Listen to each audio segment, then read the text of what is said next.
name is Matilde, and I've noticed with a lot of pleasure that a lot of people actually watched my previous video in which I was talking about my morning routine and the journaling. And so I thought about sharing with you some ideas and thoughts that I get when I'm doing my own personal journaling, depending on some kind of cards that I work with, or some kind of archetypes, which they are somewhat, of course, linked. So starting today, I want to work with you with the Eight of Swords. Of course, most of you will recognize the Eight of Swords. This is the Rider-Waite Smith version of the card, and of course I do also have this other version, or as you know, sometimes I work with the Nicoletta Ceccoli card. So this is a Rider-Waite, it's a normal one.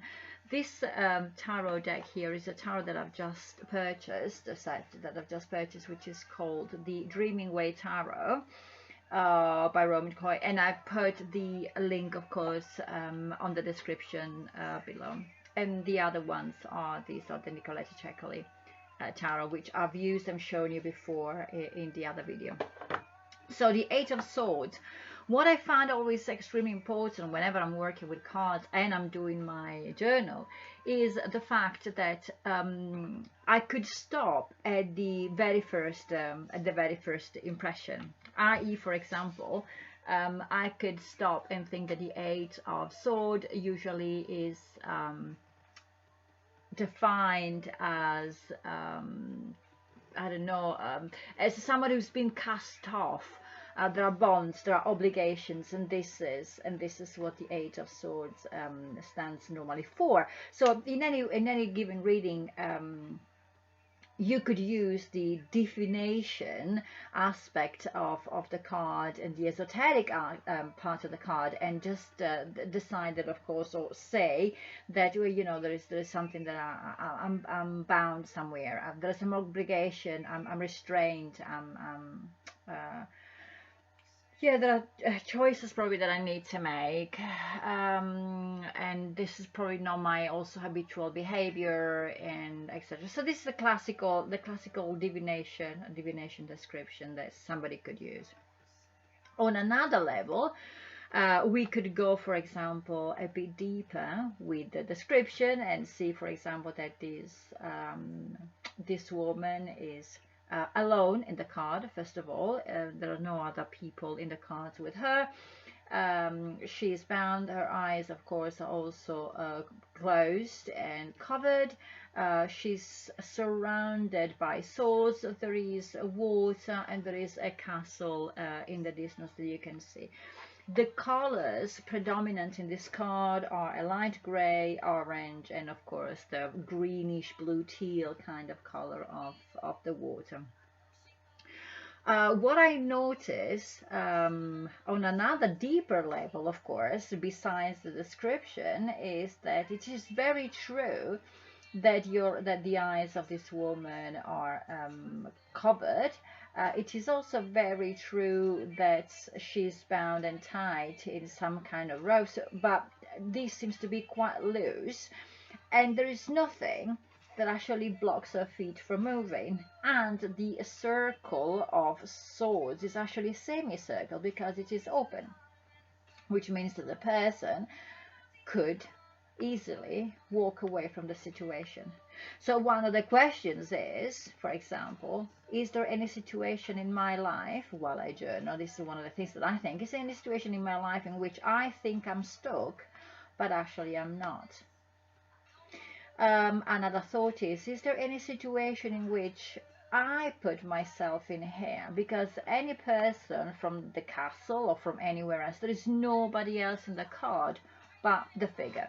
So did I actually put myself in this position? Is it me that I don't want to see a way out because somehow, and we can talk then counseling and psychology, we can talk about the triangle of drama, we can put all the theory and behind it if you want to, but we're not going to go there into that kind of depth.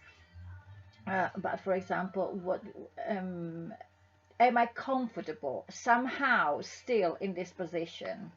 Because if I chose to stay in this position and be, act, feel as a martyr or as a victim instead of a creator, as somebody who then steps outside and do something, am I comfortable in this position, or there is something else that I could actually do?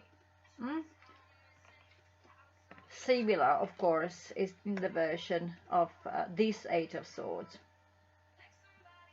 Very similar somehow is the figure in the Eight of Swords in the Nicoletta Cecoli tarot deck, because of course this girl, she's scared, she's holding the rabbit close to herself, and what is it that she doesn't want to see, what it is that frightens her, what it is, and she's a rabbit, dressed as a rabbit, disguised as a rabbit herself. If we move this out of the way for a short while, I want to show you the difference, for example, that I noticed with the Two of Swords. Different quantity of water. The water, we know that it is like an archetype, even in dreams, etc., like emotions and the feelings. Different kind of colors. In this way, person standing, person sitting down, it seems that this person is sitting down comfortably. It's not the sitting down of a queen or a king, but it's the sitting down which is actually uptight. The swords are covering, of course, with the arms crossed in front of the heart, ready somehow to protect and attack both at the same time. Again, eyes closed. So what is it that this to me represents? The Two of Swords represents the card of fear.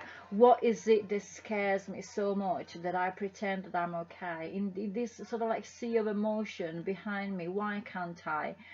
What is it so frightening that I cannot take that blindfold and just turn around and delve into the sea? And at the same time, what is it in here that stops me from moving? So this is very much like feelings, this is very much like action, regardless of the fact that this swords is very mental, is very, very thought. And at the same time, if we think that this person does not want to see an exit, does not want to face the option of actually moving out, possibly she has put herself into this position, with thinking, presuppositions, prejudgments, call it as you want, which is a very, very, very mental. It's very intellectual, very mental. So the question is, what is it that this person does not want to feel? Why doesn't she want to step out actually and go into the water, into the emotions? Just as a reference, of course, these are the Eight and the Two of Swords from the other deck, and this, of course, balancing emotions and the balancing of thoughts and everything. In the Nicoletta Cecoli deck. These are some of the layers that can be used when dealing with tarot cards. One of the questions that I always ask myself when I like to work with the tarot cards at that point is, for example, why don't I like the card? If the moment that I actually take the card out of my deck and I start writing my journal, these are some examples, of course, of the pages that I have done, and I start writing my journal, for example, and I get the first impression that I get is, oh, not again another Eight of Swords, or not again another Two of Swords. At that point, the real self-development and the real self-expression and self-discovery is done on the reasons why, not as much on the card, but on the reasons why do I feel that I don't like this card. What is it that this card is telling me that I possibly don't want to see? So what is it that I don't want to go? Where is the part in the self that I still don't want to go to? Where is it that probably needs to be pacified when we are talking about pacifying the mind, the heart and the gut? What is it that really still needs to be done? And I've got difficulties because the first instinct has been like a punch in the stomach. And on the punch in the stomach, that is where actually I believe the best writing is done. Well, I hope you enjoyed this video about the Eight of Swords. I'm planning another couple of videos about another couple of cards that I like to work with. One is the Tower, and another one is actually a combination that lately came up for me, so I wanted to share also that with you. Okay, if there is any information, please do not hesitate just to contact me via Facebook, our Facebook page. You will find all the links below. If there is any other question you would like to ask, if you want to book a session with me, please feel free to do it. I'm based in Lancashire. Again, the contact is better to be done via Facebook. Thank you very much. Bye.